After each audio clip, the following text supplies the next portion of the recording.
Hero ஒரு பணக்கார வீட்டு பையன், ஹீரோயின் ஒரு மிடில் கிளாஸ் ஃபேமிலி. ஹீரோவுக்கு ஹீரோயினை பிடிச்சி போய் பின்னாடியே சுத்துறாரு. ஆனா ஹீரோயின் ஃபர்ஸ்ட் ஹீரோவை கண்டுக்கல, அவரோட லவ்வையும் அக்செப்ட் பண்ணிக்கல. கொஞ்ச நாள் போக போக ஹீரோயினுக்கும் ஹீரோவை பிடிக்க ஆரம்பிக்குது. 2 பேரும் லவ் பண்றாங்க, ஊர் சுத்துறாங்க, நல்லா பழகுறாங்க.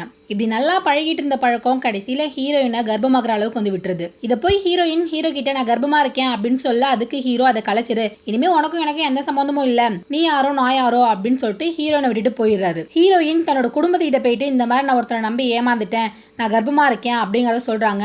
அதுக்கு ஹீரோட அப்பா அம்மா ஹீரோனை பிடிச்சி கண்டபடி திட்டுறாங்க, அடிக்கிறாங்க. அவன் வயிற்றுல குழந்தைய அழிச்சிரு, அதுதான் எதிர்காலத்துக்கு நல்லது அப்படின்னு சொல்றாங்க. ஆனா ஹீரோயின் என்ன முடிவு பண்றாங்கன்னா, என்னை யார் கர்ப்பமாக்குனாங்களோ அவங்கள இந்த ஊர் அறிய என் குழந்தைக்கு அவர் தான் அப்பான்னு அவர் வாயில நான் ஒத்துக்க வைப்பேன், இதை கண்டிப்பா நான் செய்வேன்னு சொல்லிட்டு ஒரு வக்கீல் வீட்டுக்கு போறாங்க. அந்த வக்கீலோட பேரு சகுந்தலா. வக்கீல் சகுந்தலா ஏற்கனவே பல கேஸ்ல பெண்கள் உரிமைக்காகவும் பாதுகாப்புக்காகவும் வாதாடி இருக்காங்க.